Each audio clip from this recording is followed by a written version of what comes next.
Welcome to 3 Excel Power Tips for Automating Excel. I'm TrainerLori. This quick session covers AutoCalculate, Show Value, not Formula, Paste Special, Operation. AutoCalculate is such a powerful tool, and most people don't know it's there. Yet how many times have you pulled out a calculator to add some numbers that are in your Excel spreadsheet just because you didn't want to type in a formula? You never have to do that again.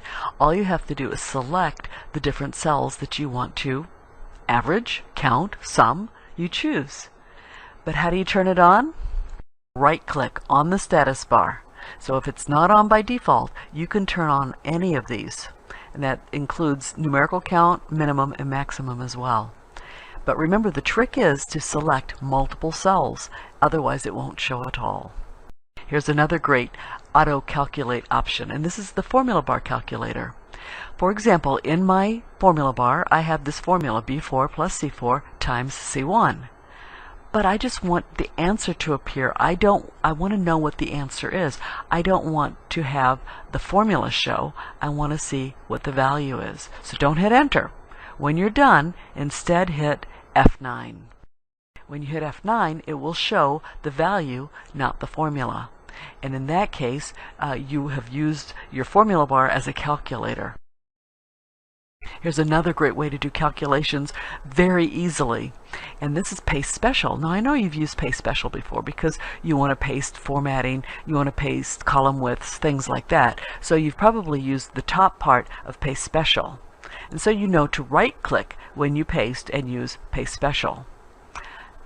But you're going to be using it a lot more, so you're going to want to know the keyboard shortcut of Control-Alt-V.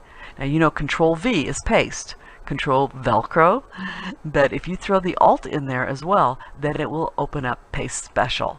And look at this. You can actually have these operations of add, subtract, multiply, and divide right in Paste Special. Let me show you how it works. Let's say we want to create a year-to-date. And in this case, I've got January and January year-to-date, which is the same number. Now I've got February that I want to add to the January year-to-date to create the new February year-to-date. So I've got the number, the old year-to-date number in here, and I've got February. So the first thing I want to do is copy the February totals.